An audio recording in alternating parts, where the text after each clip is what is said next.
Hi, and welcome to Two CPAs and The Mic, the podcast where we talk tax, finance, and all things related to business.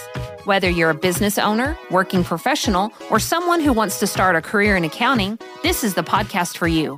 Hosted by CCK Strategies partners Jeff Frable and Sara Mays, we dive into relevant business and tax matters with working professionals to make these topics less intimidating, relatable, and dare we say fun? Let's get down to business.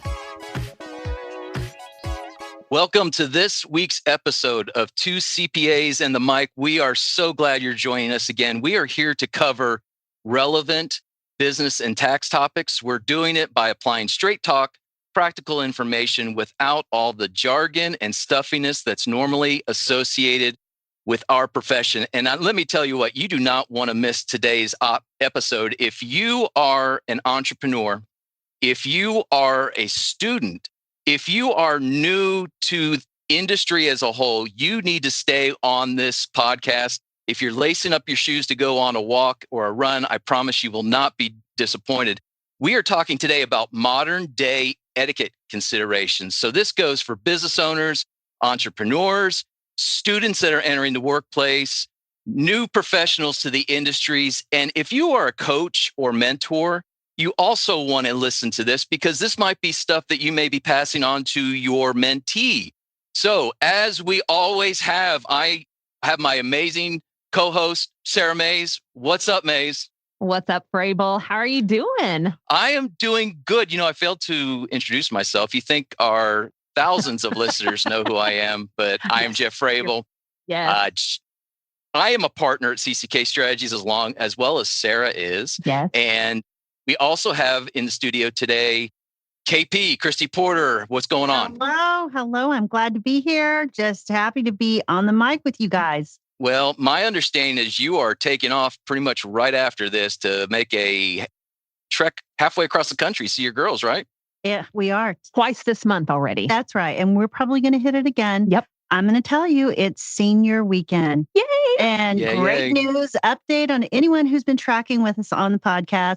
Lacrosse is my favorite season, and both of my girls play in college. And my oldest just got released to play in senior day after nice. An ACL recovery. Nice. So good. They're both going to be on the field. We for senior day. Yeah. For senior day. So shout out to the Porter girls. That. That's awesome. Well, we also have one other thing to celebrate. Oh, I'm so excited, Jeff. You got to say it. You got to say it. If, like Christy said, if you're tracking with us, grandbaby number 2 in the hosting world came this last week. My first grandchild, Oliver Allen, was born on Friday. He was born, 2 days after tax season. So we'll never forget his birthday. Mom is doing great. Sara, I hate to tell you this, but Oliver's he's perfect. And Lincoln is perfect too, but I need to know, I told you there's no feeling like it. Do you concur? I concur. It's been a weird feeling. So I still hold this child going. It's surreal. It's like holding him going, is this really my grandson? Yeah. Mm-hmm. And, so he was 3 weeks early. He was just shy of 7 pounds. So he's like this little itty bitty, this little loaf of bread.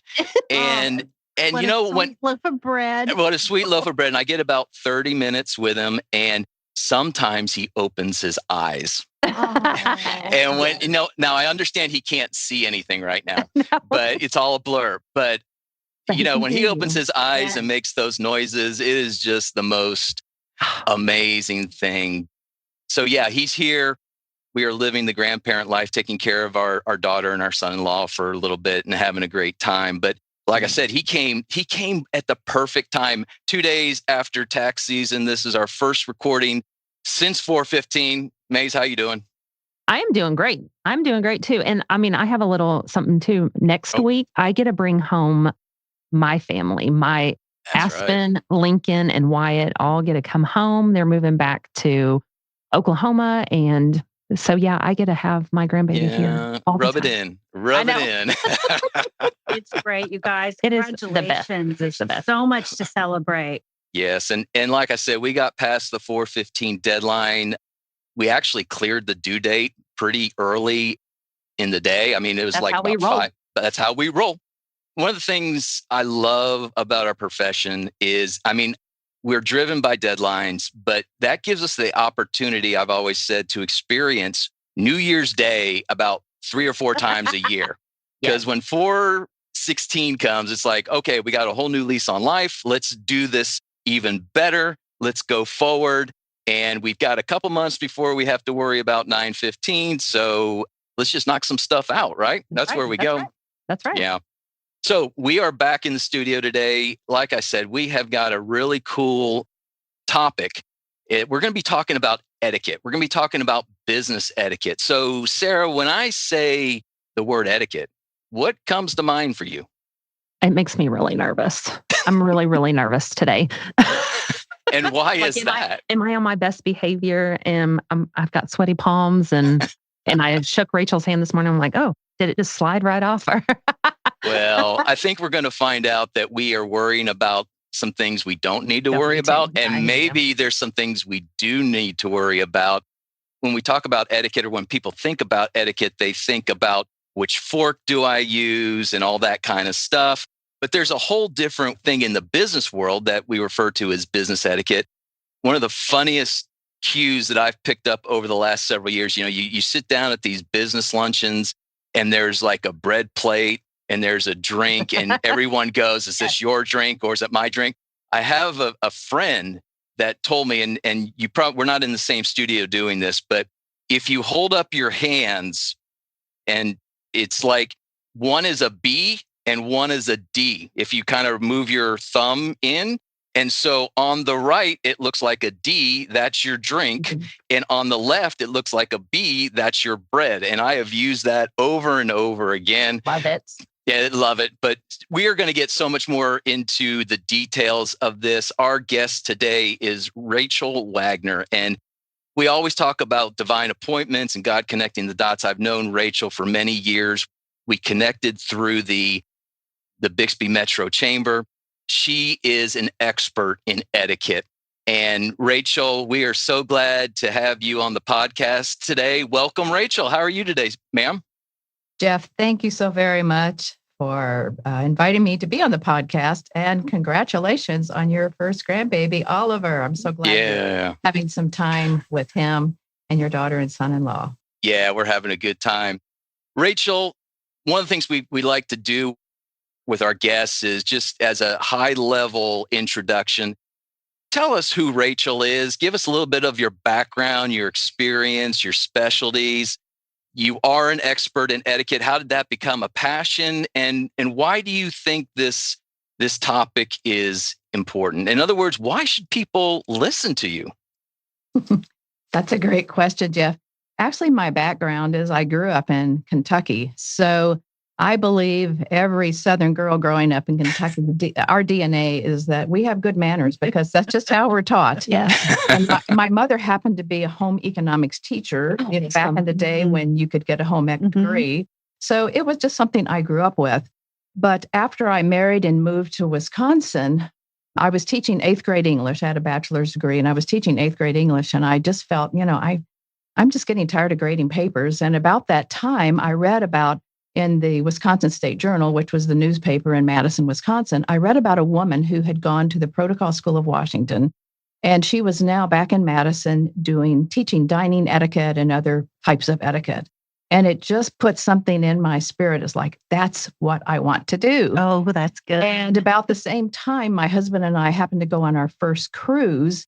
And this was when at cruise dinners at night, there would be 3 forks to the left of your plate and that type of thing. And I didn't quite grow up with 3 forks to the left of my plate.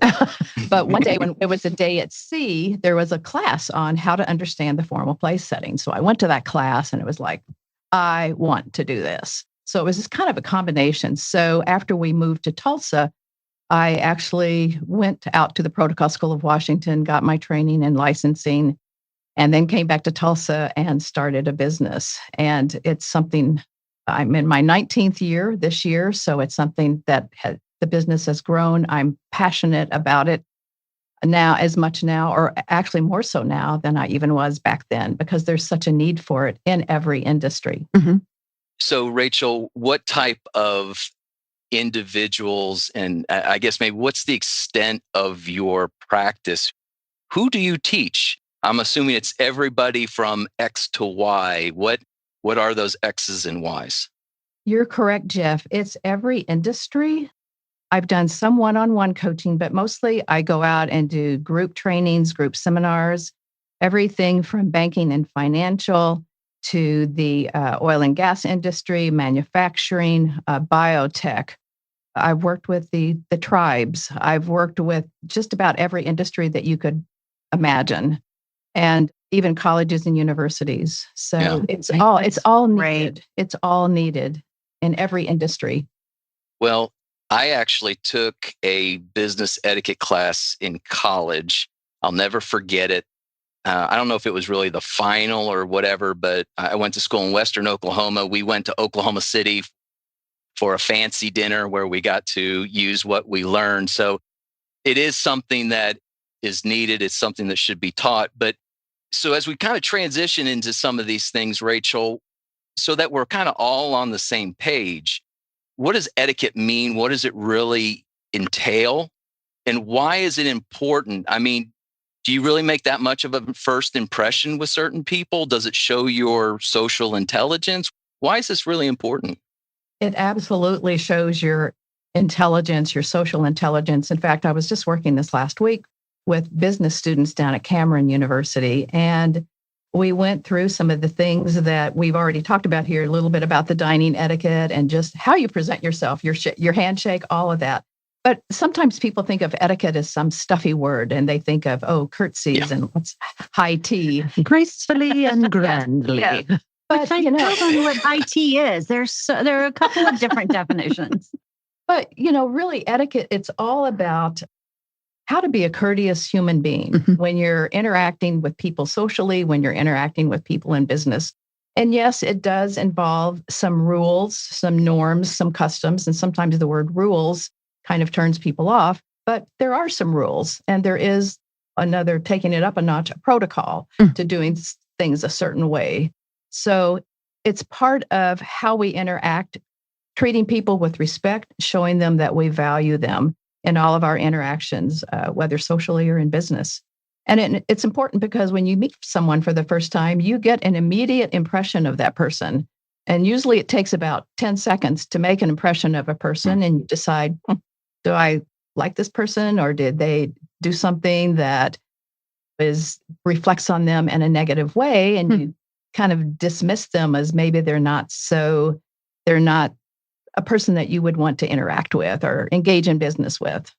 Yeah. So as much as we like to think that maybe that isn't important, first impressions really are, and the way that you interact with people could really impact that first impression. So I want to have fun with this topic as we go through, but on a scale of 1 to 10, I love this question. On a scale, when you go into what you do with, let's say, an organization, on a scale of 1 to 10, how bad are business professionals at this? I mean, when you see that first impression, 1 being horrible and 10 being they've made it all the way through Rachel Wagner's training. Why do you want to know this information? Because I want to set the stage for our audience. I want to know where I land, actually. No, That's exactly what I was thinking. Thank you, Sarah. I know. I wanted to know where I land.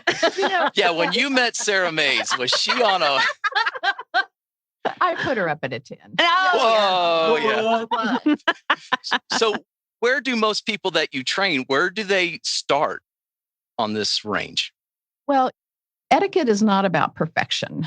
It's about awareness. And I think if I would rank, I would say most people are between maybe a 6 and a 9. And I say that because most people don't know what they don't know. And that's why when they come to, if a company brings me in to do a specific training, I love it when people have takeaways that they feel like, and they'll say to me, gosh, I didn't know that. And it's maybe simple things. It could be that that they were giving a poor handshake, or they were putting the second hand over the hand when they were shaking a hand, which is not appropriate in business. And just different things like that. And people just don't know what they don't know. And I think that's why people aren't trying to be rude or disrespectful. They just don't know some business etiquette skills that they should know. And like you had a business etiquette class, and that's absolutely wonderful. A lot of colleges have etiquette dinners, and I've done many of those for a number of colleges. But people just don't learn it all. So that's why I have always appreciated when a company brings me in. And sometimes they'll even bring their whole executive team in, because even the president and the VPs and all of that C-suite group, they're in the training session because they realize there are things that they don't know as well. It's not just the young professionals coming out of college. So it's just really boils down to sometimes they don't know what they don't know. Yeah. I think that's so fair, Rachel. Such a fair assessment. No matter where you are in your profession, how many years you've been, if you haven't been taught, you don't know what you don't know. Right. Yeah. And I continue to learn too. You know, as etiquette evolves, that's part of what I like to do. I want to continue learning because new things involve new types of etiquette as we move forward in the business world. Well, as I mentioned in the introduction, Rachel, we want to touch on etiquette for entrepreneurs, etiquette for students, etiquette for new professionals. But quite honestly, as I was prepping for this, I really thought this was going to be one of the more fun topics that we've covered. It's fun, but it's also very important. And so I think it's good to have fun with it. So as we kind of hit this overview, I want to hit you with a couple real quick questions. Like, what's something that people do that instantly makes you think less of them? I would say if they give a poor handshake. Oh, I'm with you on that. Is that when it's kind of like loose? Yeah, and kind of wimpy, like a wet fish. Noodling fish. Yeah. Yeah, that gives me a poor impression. And it's kind of interesting because think of it, if a dentist is always noticing people's teeth. Well, when I go anywhere, I don't try to notice people's etiquette, but it's just part of what I do. Sure. And so the other thing I notice that gives me a poor impression of people is their table manners at a business meal or lack of table manners. You know, someone who finishes the meal and they put their napkin on the top of the plate on the remaining food. And it's like, oh, no, we don't do that. Okay. I got to jump in here because this wiping your nose with the napkin. Yes or no, or how do you do it? No, I got to know. No. So when I do my dining etiquette sessions, we have about 5 things we talk about napkin etiquette, you know, when to put it in your lap and that type of thing. And one of the no-nos is to never wipe your nose with it. I always tell the men, carry a handkerchief with you, and that's what you need to use on your nose, not your napkin. But I see that, and that's another thing that it's like, oh, that's funny. Just doesn't give a good impression. Well, you know, your comment about the first impression and the handshake, I will tell you that if I ever meet a child and that child sticks out their hand and shakes my hand and makes eye contact with me, and I'm by child, I mean, I don't want to make it like under 10. I mean, a teenager. Yes. It is so impressive. So I could see why that would be an immediate first impression in the business world for sure. Well, let's just shout out Morgan Beecham's son. Yes. Oh my goodness. Yes. Teammate, Rachel. Morgan is a wonderful teammate, and she has raised some fine boys. And Jeff shared with the team that when he first met one of her sons, the handshake. When I met them all, they all did it. They all did it. It's a testament to parents. I mean, it really is. It is. And I've met teenagers like that too. And it's like, wow, they've been brought up well. The parents are modeling that. And it's very impressive. Okay, Rachel, what's the biggest etiquette myth that needs to die? What's something that we all think is really important, but just kind of needs to go away? Oh, there's lots of things there. I think one of the first things in business is giving a handshake that men think they should give a woman a soft, weak handshake and that they should give a man a firm handshake. Absolutely not. But, you know, the thing is in business, everything is considered gender neutral. So a man gives a woman a firm handshake, just like he would give a man a firm handshake. So that's one of the things. And I think the other thing is People present their business cards incorrectly. They present it sideways, and it should always be presented with the print facing the person receiving it. And people, and it's just one of those other things that people don't know what they don't know. So it's maybe not a big thing, but it is a little thing that makes you notice. Well, that kind of leads into my next question about what's the most surprising rule that people don't know. That sounds like one of them. What might be another one? I would say it's probably an overall about their body language. It's kind of a big topic, but people sometimes aren't aware how their body language is affecting their professional presence and how they meet people. So, and that includes their handshake. That's part of their body language. You mentioned eye contact. So people sometimes just aren't aware that those things are as important as they are. Standing to shake hands with someone, giving a correct introduction, how to introduce people. People tend to not know how to make a correct introduction. Like if you're at a networking event or a reception and you meet someone and you need to introduce them to whoever you're with, it's like, well, how do I give that introduction? So those would be a couple of things that just people sometimes don't realize that they matter as much as they do. I tell you, I'm sure all of us could go off on a tangent on all of these, or we'll be here for 2 hours, and we may have to pay you for your consulting. But lastly, what's something in etiquette that used to matter, but really, I think you kind of mentioned this before, as far as etiquette changing. What's something that used to be kind of a big deal, but really isn't anymore? It's an interesting question, and I think it has more to do with perhaps our attire and how we present ourselves. And the thing that really comes to my mind there is a few years ago, it was not as acceptable in the workplace to have facial hair for the men or any type of body art. Yeah. It's a little more accepted now. Like a gentleman can have a nicely groomed beard. Mm-hmm.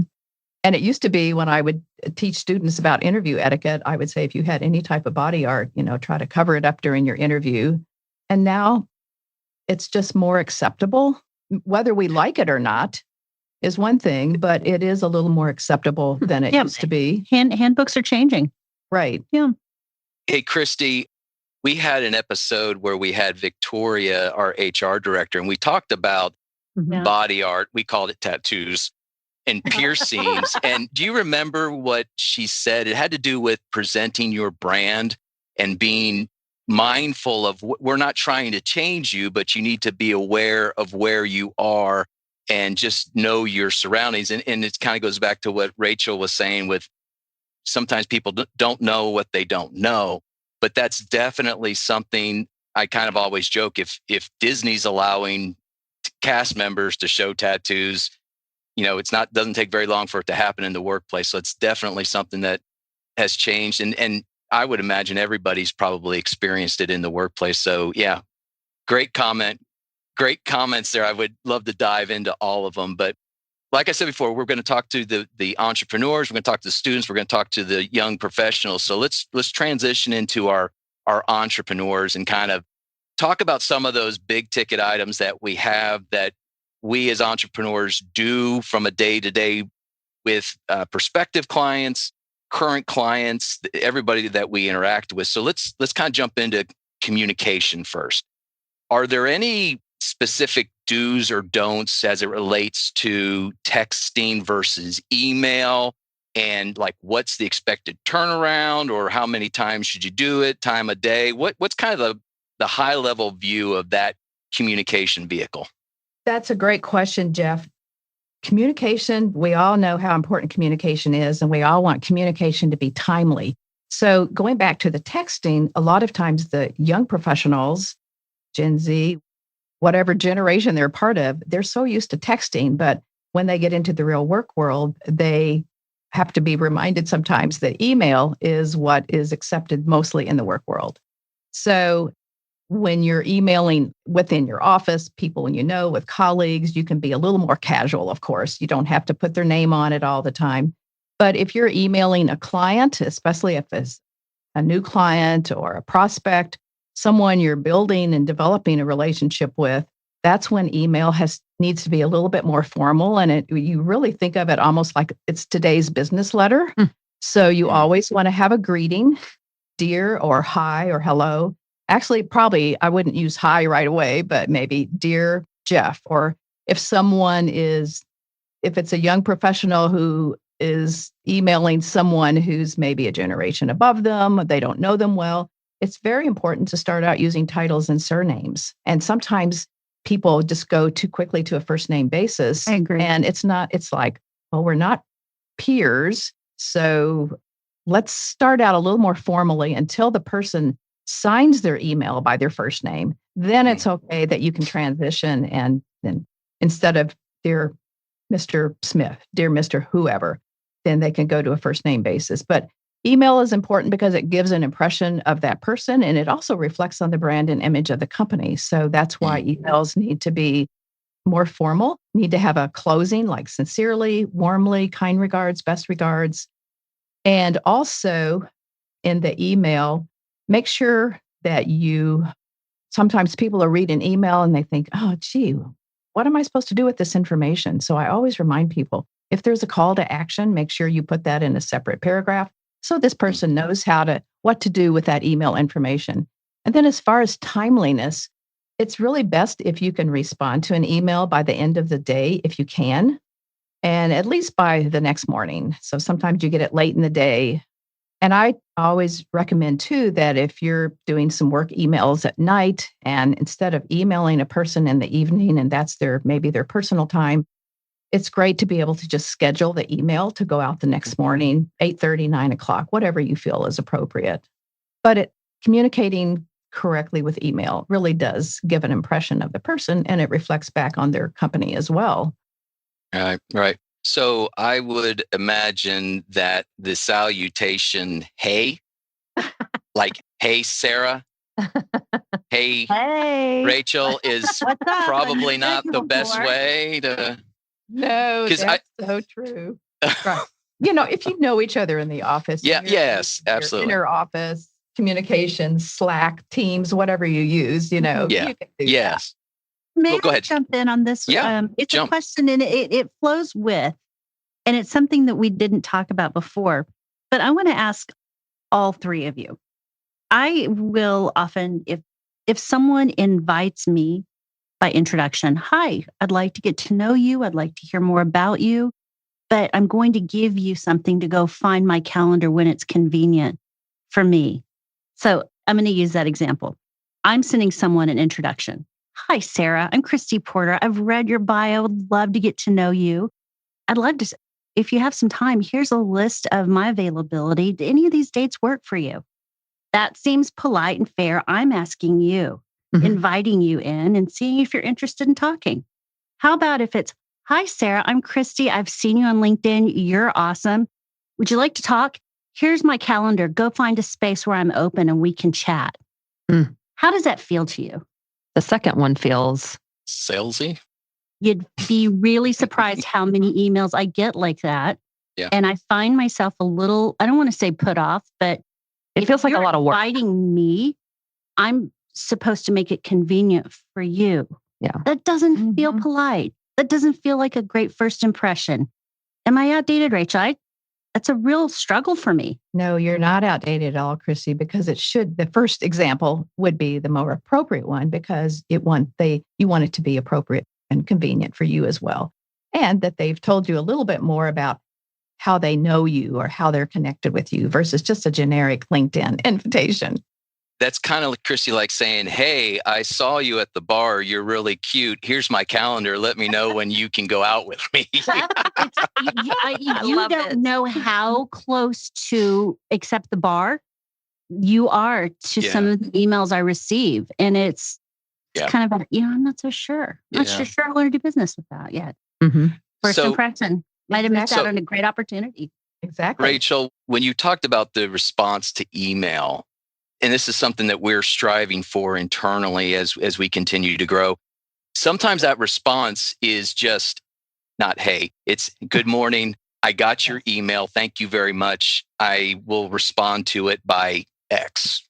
Correct? I mean, you don't have to have all the answers within 24 hours. It's a matter of just acknowledgement, right?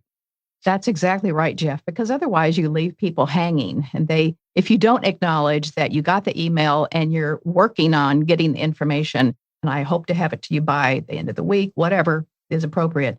That way they don't have to email you again to say, I'm just emailing to see if you got my last email. And that's a waste of everyone's time. So it's correct, absolutely correct to acknowledge it. Even if they send you some type of attachment to acknowledge, I received the attachment. I mean, I've had that happen several times where I'm emailing again to see, did you get the letter of agreement? And it's like not getting any response. Did you get the handout materials? That type of thing. And then I'm emailing again and asking. So you're exactly right. I'm sorry, Clarence. All right. Let's talk about meetings. You know, we have virtual meetings, we have in-person meetings. What should we as business professionals, as entrepreneurs, when a prospective client comes to our office to meet, is there something that we should be doing that exemplifies that we are courteous and know what we're doing and not making a bad impression that first time, especially? Yeah, actually, there are many things, and your office is doing many of those things as I came in today. So, first of all, I think one of the first things is that when they go to the reception desk, that of course, they tell you why they're there, but then you acknowledge them, you offer them a beverage. And I like to use the word beverage versus drink, because that way you're not indicating an alcoholic drink. We have water, coffee, tea. Would you like any of those? And then they direct you to where you're going. And it's important to indicate where to sit. Now, sometimes they go into someone's office, there are 2 or 3 chairs. So indicate where to sit. And always indicate with an open palm versus with your finger, because it's just more polite to do that. Yeah. And it's nice if ahead of time, if you have sent them a bit of an agenda, just so that they know what the meeting is about, what are your topics, and whether this is one person or several people. So that way, and that the meeting can stay, you can go through it, and here's the reason we're meeting. And that way, if things take a little longer, you might need to maybe determine another meeting date to finish topics, but let people know ahead of time what you want to talk about. Yeah. And then when I was talking about the handshaking, that type of thing, we talked about that earlier. You know, when you get to someone's office, you do want to shake hands with the person. You do want to shake hands when you leave the meeting. And for the one hosting, always thank your guest or your prospect for their time. You know, tell them you appreciate meeting, and maybe give a brief summary of action items at the end of the meeting before they leave, so that they know what are the next steps for each of us. Is it also proper to even follow up with an email instead of giving the list at the end of the meeting, following up with an email? Right. You can verbally say, here's some follow-up, but yes, absolutely an email, because it's nice to have that email thread so everyone can refer back to it. Great. Thank you, Sarah. So I'm assuming that a lot of these are still applicable in a virtual meeting, but is there anything specifically different for that medium versus in person? In a virtual meeting, you want to make sure, like you would in an in-person meeting, be there on time. Virtual meeting, a little early. Good idea. Yeah. A little early. And the same in a virtual meeting, make sure that you've got your camera on, that you're visible, you're there, so that you can make that connection as personable as possible. And you would really go through some of the very same things, you know, your agenda items, and then you as the host would wrap it up, you know, with a brief summary of action items. And again, you can follow up, as Sarah said, with an email summary, that type of thing. But making sure that you're there on time, have your camera on. Blue is a great color to wear for a virtual meeting. It shows up well on screen. So just little things like that. And make sure that you're looking into the camera. Yeah, right. That's a biggie, looking into the camera versus looking at the screen, so that you're making that all important eye contact. Okay, so we're in these meetings. We all have phones. What do we do with those phones, especially in-person meeting? Do we bring them? Do we leave them out? What do we do? In-person meeting, I think all of us would say one of the biggies is people who, you get to the meeting, they put their phone on the table, and it makes it look like that's the most important thing in the room, that maybe a text or a phone call is more important than the people you're with. So always turn it on silent, but we're human. We forget sometimes. So Make sure you've got a decent ringtone if it does ring. I like big. That's funny. I usually have to tell that to the college students, That's good. But we're all human. We forget. But make sure your phone is stashed away in a briefcase, in a pocket, that type of thing, rather than having it on the table. Oh, this stuff's so good. Okay. It is. So good. Okay. Yeah. Rachel, this is a big one for me. I hate networking events. Anyone who knows me knows I do not like networking events, especially mix and mingle type things. But you do And- so good. Well, but you it do makes so me good. sick to my stomach. I know. Anyway. Same. When I take my wife to something, I always say, honey, if I don't introduce you, she goes, I know, you don't know their name. I'm great with faces. I'm horrible with names, especially 15 seconds into the conversation. What do you do if you know someone, but you don't know their name? How do you get that conversation going?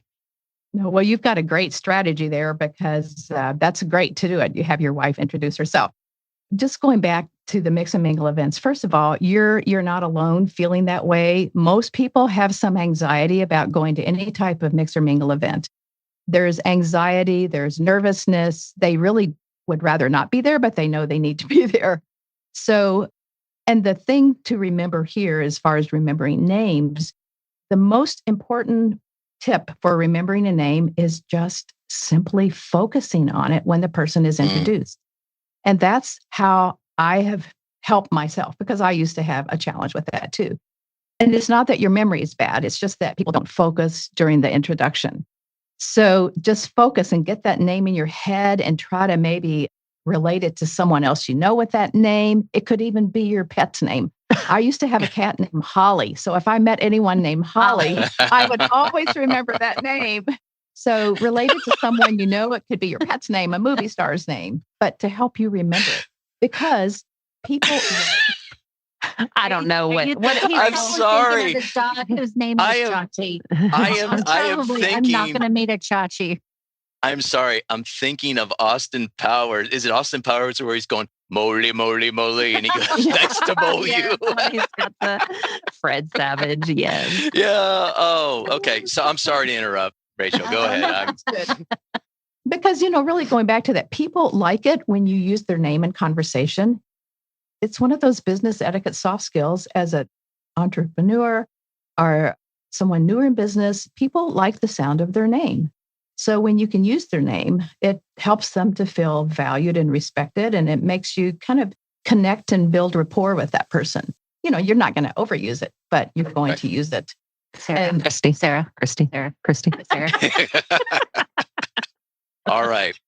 Last item in this section, and this is another big one for me. Go to lunch, coffee, whatever, with a prospective client or just someone in a business setting. Who pays? I would think it's whoever Invited. invites.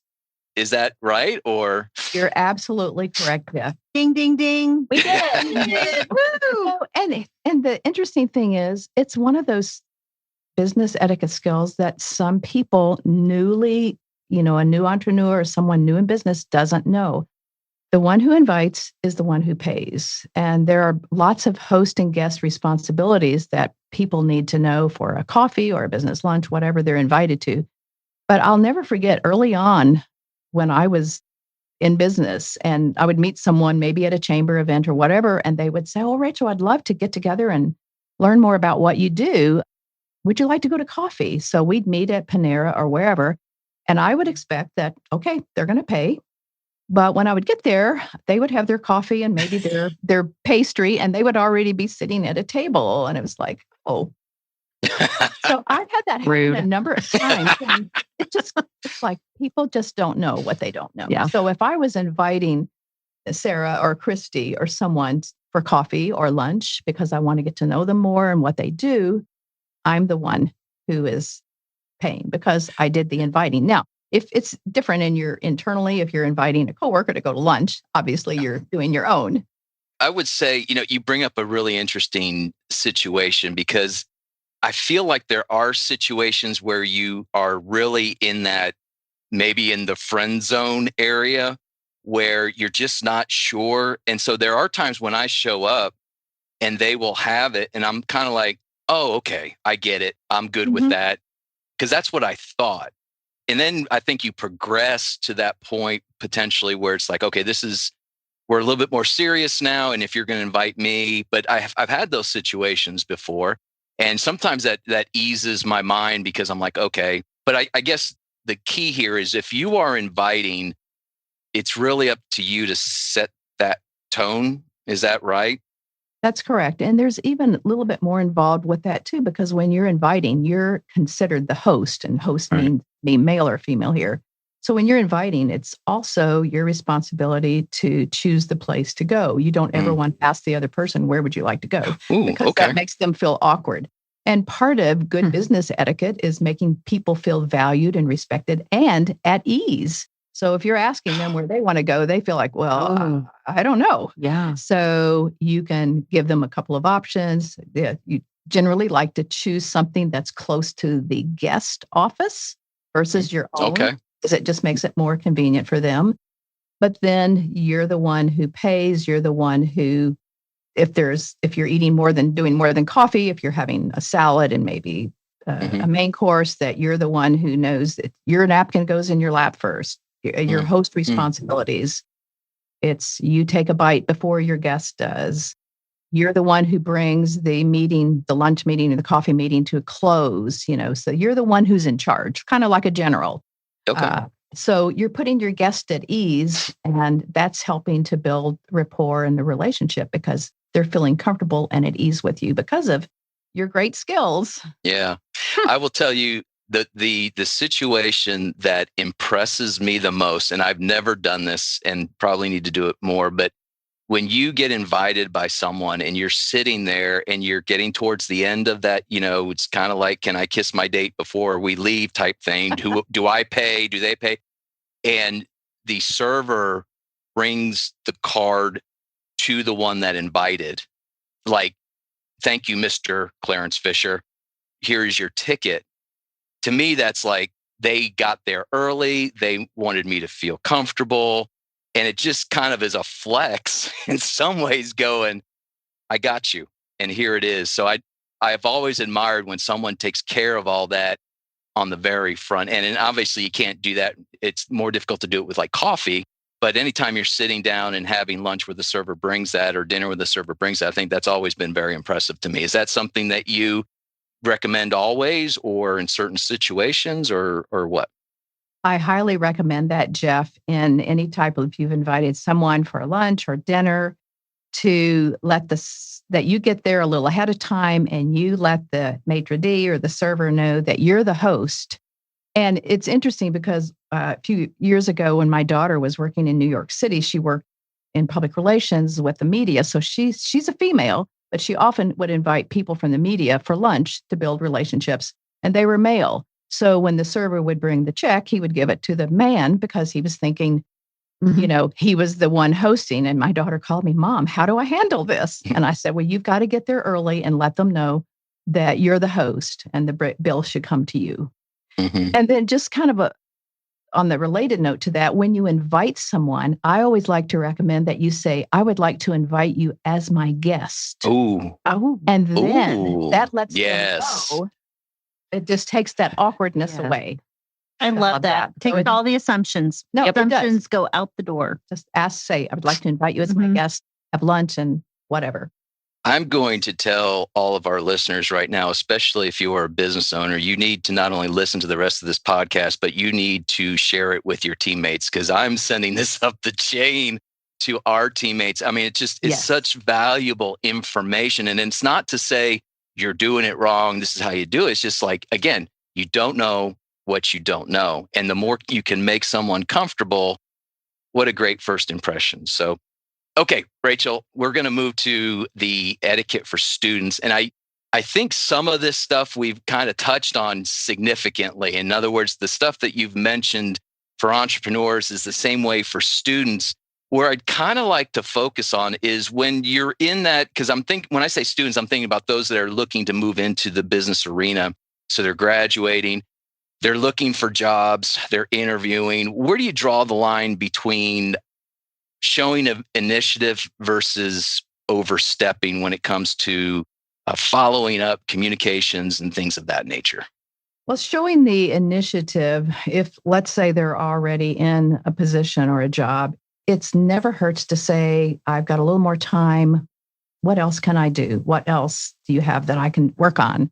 Because that just shows that you're a person who's really taking the initiative. As far as when they get into interviewing, I always recommend that they have some business cards printed, just with generic cards from Vistaprint, for example, with their name, their contact information, so that they're presenting that when they get to an interview and it just looks impressive, even though they're not working yet, they don't have business cards, but to have something to present. And I just recommend everything from, I work with students a lot on just their proper handshake when they meet the person interviewing them. Proper eye contact. If it's 2 or 3 people in a row that are in a group interview, that they're giving eye contact to each person, each of the interviewers, not just the one who's interviewing or asking the questions. I recommend giving a handshake when they're finished with all the interviewers, that type of thing. Just helps give them a leg up, helps them to stand out from their competition when they're in that interviewing process. I mean, that would be if it's a personal, in-person interview. Yeah. Anything different there as far as, because there's a lot of virtual interviews as well. And the same thing there, to show up ahead of time to make sure that you've practiced or gotten your microphone, everything ready on your whatever you're interviewing on, that you're looking into the camera, that you're, again, wearing blue, a color that shows well, and making sure that you're looking at the camera, making sure that you're not looking around the room. Make sure your phone is turned off so that it's not ringing in the interview, that type of thing. And you want to give a good impression virtually, because that leads sometimes to the next step. Right. So I skipped over this question earlier, but you've brought it up 2 different times. Business cards. Oh, thank you. I was going to ask about that. Still applicable? I mean, I kind of thought they were a dinosaur. I don't carry them around anymore. Is that what's going on in that world? What's going on in that world? No, you would think because everything is so digital today, but they truly are still part of your professional image package, if you would call it that. Because when you meet someone at an event, that's the way you have contact information to following up with each other. And that's why I recommend to students to get 50 business cards, just with their name and contact information, because it's part of just communicating. It's part of having that contact information, and the way you present them also gives an impression of you. So I always recommend to people like presenting it with the print facing the recipient. And the other thing, when you get someone's card, that you take a moment to look at it, because it has their status, their position. It's showing respect to them by taking a moment to look at it before you put it in your pocket. And I always tell men, don't put it in your back trouser pocket, because that can be offensive in some cultures. So just put it in an inside pocket or your front pocket. Okay. And always to let the person who is higher rank or status initiate the business card exchange. Because a lot of times new entrepreneurs, people that are new in business think, I've got 500 business cards. How quickly can I give these out to people? And you don't want to just give them out discriminately. You want to have some type of, the key word here is relationship. You want to have a little bit of a relationship with the person before you exchange cards. And that relationship is merely just maybe you've talked a minute or two at a reception or at a chamber event. So then you can appropriately exchange those business cards at the end of that mini conversation. Rachel, how do you feel about in any of these situations, just asking someone, Rachel, I realize we just met and I'm really enjoying this. May I share my business card? Would that be overstepping? It wouldn't be overstepping because you've asked permission, and that's key as well. But if the person you were meeting was a higher rank or status than you, then the protocol is to let them initiate the card exchange. They give you their card, and then you can say, may I give you my card? And so it's perfect to do it that way. Yeah. what if that person of higher status does not give you a card? Is that a time then that you ask to give them yours, or what? I would not do that because sometimes that person of higher rank status doesn't want you to have their contact information. Okay. And it might not be, and they may look at it as if you're trying to give them your card, that you're trying to be a little too pushy. Yeah, I get it. Yeah. So is it maybe a timing thing? I meet someone, there is some sort of elevation there or difference in ranking. You go through a really good conversation. Could you at that point in time say, hey, I've really enjoyed, like going into Christy's thing, I've really enjoyed our conversation. May I give you my card? Is that kind of how that would roll? Yes, that's perfect. Okay. Because you always just want to do it at the end of the conversation, never at the beginning. Okay. Absolutely. Great advice. Like everything that we do, it just takes some professional judgment. Yeah. You grow and you follow some protocols in the beginning. It's okay to follow protocols, but as you get more experience, you get better at communicating and understanding what might be proper or not. Jeff, may I ask you a question when it comes to Ask me? students? Yeah, sure. The team, I want to jump in. Oh, yes. Go right ahead. We talk about a lot of Zoom interviews or online interviews. And I can give an example that several years ago, we were interviewing for a couple of positions and we had some really great qualified candidates. They were students and we had 5. We were down to our last 5 for the last position. And they were all equally qualified. And when it came down to how we had to eliminate was someone had a messy bed behind on their screen. So it gave me a glimpse into how they presented. Another came disheveled. They wore a t-shirt. They were not prepared for the conversation from a presentation. Right. And so, again, equally qualified. But when we had to eliminate, it came down to those soft skills. It came down to how they presented and how important I felt that they took the conversation over a screen. Mm-hmm. And it made me think, how will they show up when they're talking to my teammate? How will they show up if they're talking to a prospective client? How will they show up? And so these little things, it came down to one candidate was chosen over them. Is that relevant? Absolutely relevant. And you brought up a good point there. When people are having any type of Zoom meeting or especially an interview, it's not impressive if your ceiling fan is showing. So it is important what's behind you in the background. Back during the pandemic, I developed a whole 1-hour Zoom etiquette course on Zoom etiquette. And that's how I stayed in business really during that time. But I told people, because I would be in Zoom meetings where I would see the open door of their bathroom behind them. And it's like, oh, they just didn't think about things like that. And dressing professionally. Absolutely. Yeah. Dressing. So those are good things. The Zoom backgrounds. So in all transparency, I'm on Teams and everybody else is in the same studio. The background I have is one of these standard stock rooms. Is that kind of what you would go with versus a blur background, or what does all that show somebody? It can be, I wouldn't have known that you had that because it looks very real. So it's whatever is somewhat plain. It looks professional. It just doesn't look too cluttered. It can be blurred if you want, but it's whatever looks more professional. So you did a great job there. There's a story behind that. I'll share it later. But last item on the student part, Rachel, I would say, generally speaking, a student is communicating with someone from a different generation. Okay. We'll call them younger, older. That's just, it's kind of when you say, well, that's your perception. Well, my perception can be reality. Okay. And you have to deal with it. Right. What are some things that a younger person, a student may think, a different generation may think is normal, but immediately hurts them professionally? And I'm going to say right or wrong and all those caveats, but what is it that they may do that they need to know? Don't do it. That's a great question. First of all, sometimes in the older generations, and like you said, neither is right or wrong, but the older generations are generally more timely. They believe in being there on time, being there a few minutes early.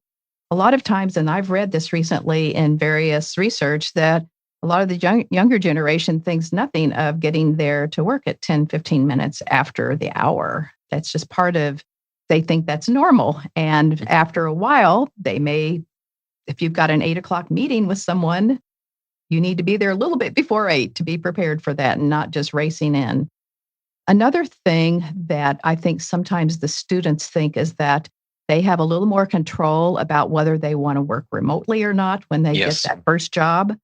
And it's really not their decision that if a job is advertised as in-person 5 days, that there's generally not going to be any decision other than that for them not to negotiate, well, can I work 3 days from home? And because that can give a bad impression that I don't think this person is going to be committed if that's their attitude. So that's another thing I think that can affect them professionally. You've done an amazing job of transitioning from the students to the young professionals, because that's exactly where we wanted to go. And again, a lot of the stuff we've talked about up to this point is applicable to pretty much anybody in business. But I kind of wanted to touch a little bit on this, what I'll call dress code thing. When I started in the profession, I was not wearing a hat, but it was suit.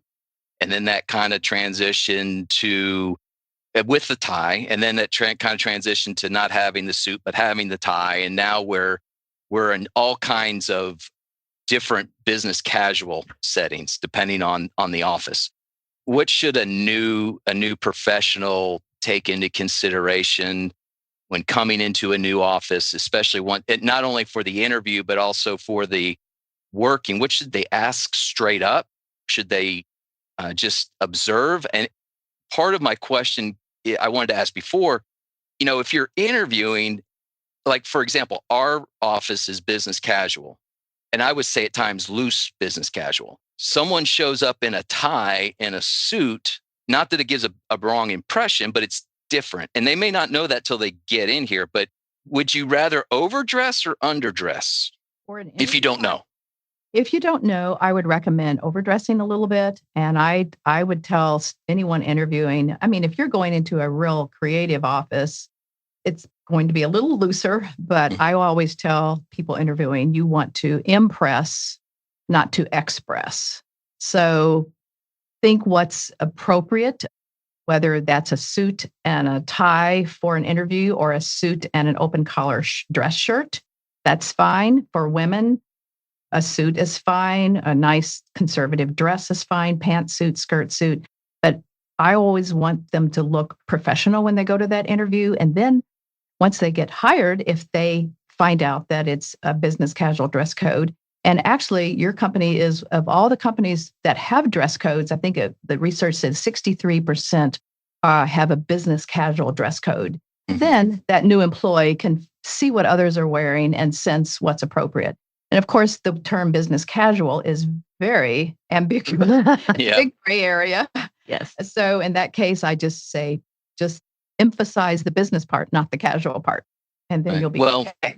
And most places have an employee handbook of some kind. So I would definitely go there right away to see, if once you get hired, to see what that is. That's kind of would be a clue as to what they need to do as well. Isn't that right? Yes, that's correct. But I'll never forget one time there was a big energy company in Oklahoma City. You would know the name. They had me down to do workplace etiquette, and they wanted me to especially spend time on the dress code. So ahead of time, they sent me their whole dress code manual. And it was the HR people just got tired of harping on it. So they had me come in to be the bad guy to tell people, don't come to work with looks like you just got out of the shower and your hair is wet, for the women. Don't come to work with dog hair on your pants. This was a fairly dress up type of environment. But it was just like, still, they needed someone from the outside to come in. Right. And those are probably my least favorite types of events to do, because I'm just having to work on something that people just weren't stepping up to as much.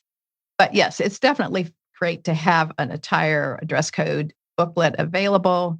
And then new employees can also, in addition to that, look at people who are maybe their supervisors, their managers, and see what they're wearing. And that usually gives them an idea of what's appropriate as well. Great stuff. All right, last question on this section, Rachel. Whoever we hire, they're always perfect. They never make mistakes or anything like that. But I'm sure in other offices, young professionals make mistakes. I mean, we all do. But when you're young, it just feels so much more grave and more of a big deal than it may actually be.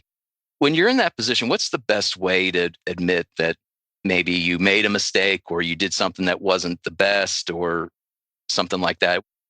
What's the best way to have that conversation, or who should that conversation be with, or how should that go? That's a great question. That can happen because a new employee wants to look like they have it all together. They want to feel that they're empowered enough to make the right decisions and come up with correct answers. But we've all made mistakes. And I think they fear sometimes that they shouldn't ask a question because it makes them look less, it just shows that they have a weakness. So I always recommend asking questions. Don't be afraid to ask questions. And I would go, never do that in an email or a text, but always do that in person. Sometimes people think because we have email that everything has to be communicated with the email, but there are many things just need to be communicated on the phone, but in this case, person to person, because you want to just be honest and say, I'm sorry, I should have asked more questions about how this procedure was. I apologize, and then move forward from there. And I think honesty is really the best policy, that the supervisor, the manager, whoever realizes this person really does want to do the right thing. But sometimes it's hard to come forward and admit that you made a mistake. Yeah. That's a simple solution, isn't it? Yeah. Yeah. You made it so easy to digest. Acknowledge it, apologize, And move on. and move on. Yeah. Right. Geez, so much good stuff, but we got to wrap this thing up somewhere. So, Rachel, as we wrap this up, if someone wants to improve their professional presence tomorrow or today, after they get off this podcast, what are the 3 things they should do? I'm going to guess number 1 of the 3 is handshake protocol. I'm guessing, but I could be wrong. Good. Good. That's exactly the first one I had. All right. What are the other 2? I would say secondly would be to polish their table manners, because when they're at business events, wow, you're giving an impression of, you're representing the brand and image of the company that you work for. So that's very important because people get an impression of you. And I would say this is something we haven't covered, but I would say to not forget to write thank you notes. Yay, you said it. Oh, okay. Yes. Oh, my love language. I was going to ask that question. Yes. Yay. Go for it. So it's kind of a lost art, but it shouldn't be. So I've always recommended, for students doing interviews, send an email thank you as soon as they get back to their campus housing, whatever, but then following up with a handwritten thank you note. Oh. But also for professionals already in the work world, let's say your company sponsors a table at a fundraising dinner, you invite a couple of clients. Wouldn't it make you feel good if you got a thank you note from that client, even though they may have thanked you at the end of the meal, but a couple of days later you get a thank you note acknowledging the fact that you invited them, they enjoyed it, that type of thing. So we want to make sure that we are sending thank you notes because it really is impressive and it makes the person stand out. That would have been a great topic all by itself, is how do you host a table at an event like that? I guess from what I'm hearing, Rachel, I would say you almost can't go wrong by being too polite or going above and beyond in any of those situations. Is that reasonable? Absolutely reasonable, because that's what makes you stand out. That's what makes people remember you.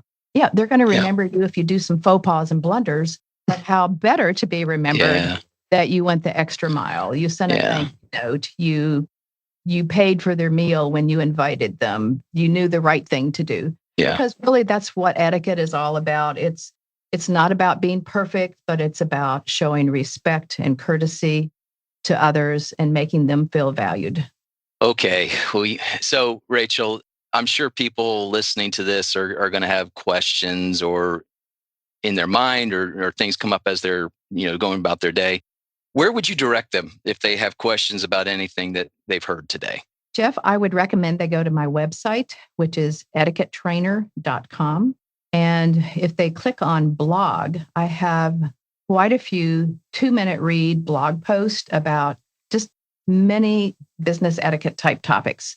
So if they just put in a keyword under the blog, whether they want dining etiquette, whether they want thank you note etiquette, anything they could think of, I probably have a blog post in there that are quick, easy to read. That would be a great resource for people. And what was that website again? It's etiquettetrainer.com. Okay. Etiquettetrainer.com. Etiquettetrainer.com. Go to Rachel, I knew this would be good. And oh my goodness, you just don't disappoint. Thank you so much for taking your time, sharing your energy, your expertise on all of this. It is so greatly appreciated. We do have one tradition. You may not know this, but we do have one tradition on the show as we wrap up. And I'm not going to freak you out, but it is time for rapid fire. Okay. Oh. Okay. Now, you got to see your face. Now, okay. So it's okay, Rachel, because I'm going to freak Sara out. Thank you, Rachel. I'm going to stress Sara out a little bit. Sara, do you want to do this? Would you rather? Yeah. Why don't you do it? Yeah. We usually do rapid fire questions about our guests, but we're going to do etiquette. Would you rather questions with you? Yes. All right. Okay. All right. Sounds good. All right, Rachel. Would you rather forget to follow up or follow up too many times? I would follow up too many times. Okay, good. Because if you forget, that can leave an impression too, right? Absolutely. Yes. All right. Would you rather interrupt someone or let them go on way too long? I would rather interrupt, and there are ways to do that. Ooh, nice. You go to etiquettetrainer.com. Yes. You have to wait until they take a breath. And then you can say, hey, it's been great to visit with you, but there's a couple of more people I want to say hello to. Nice. Mm. Ooh. I'm going to say that to Christy. Okay. I'm just going to interrupt you. All right. I'm not going to wait for the breath. All right. Would you rather publicly correct someone or privately let them be very wrong in front of everyone? I would privately correct them. Okay. Privately. Okay. All right. And would you rather give a handshake that is too strong or one that's weirdly limp and lingers too long? Whew, That's not a fair question, is it? Neither of those gives a good impression. So you can make that your answer. If Yeah. okay, I'll make that my answer. Okay, yeah, neither one. Great. Yeah, fantastic. It's not an athletic contest. So I don't want it to be too strong. That's right. All right. Would you rather be the only one dressed casually in a formal room or be the only one overdressed in a casual room? I'd rather be overdressed in a casual room. Nice. Yeah. Yes. I love when the answers are immediate. Yes. Because that means, she's dialed in. She's got it. She knows it. That's awesome. Thanks for doing that, Sara. Rachel, again, thank you so very, very much. I think I speak for my teammates and co-hosts when I say that this is stuff we needed to hear and stuff that we will circulate through the office for everybody to hear because it's just so good and so applicable. So thank you again. If you are listening today or to this episode and you have any questions, comments, criticisms for Sara, tell me how great I am or have, thoughts for Christy, email us at where, Sara? Where should they email us? At podcast@cckcpa.com. Do that again. That was so great. Oh, kidding. That was really great. So good, right? I got my radio voice on. At podcast@cckcpa.com. We are in season 2. We say this all the time. We're trying to beef up our email game. So if you have anything you want to communicate with us, please use that address. If you have a thought on a guest or a topic, we want to hear from you as well. So please like, share, comment, all that kind of stuff on this episode. Do us a favor, share this with one friend. If everybody shares this with one friend, our listening audience would double, right? Yes, that's right. That is a good math. call to action. That is a good call to action, Jeff. And I think And their business etiquette would just improve greatly. And this is a great episode to do it. So please share us with your friends. As always, we want to thank CCK for the sponsorship and the opportunity to have fun and do so on this medium. To Christy, thank you for always protecting the brand and keeping us on the straight and narrow. To Robert Mays for the intro and outro music. To Clarence the Bomb Fisher with Tulsa Internet Marketing Services, thank you for all you do. Emily Johansson and Dasha Janko Ferguson, our admin teammates, thank you so much for getting us across the finish line every week. We hope you enjoyed today's episode, and we hope that you join us next time as these two CPAs get together to have a chat, and you get to find out who's on the mic.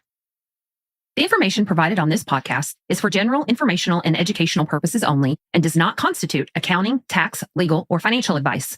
While we strive to provide accurate and up-to-date information, laws and regulations change and individual circumstances vary. Always consult with a qualified CPA or professional advisor before making any financial or business decisions. The views expressed by the hosts and guests are their own and do not necessarily reflect the opinions of any organizations they are affiliated with.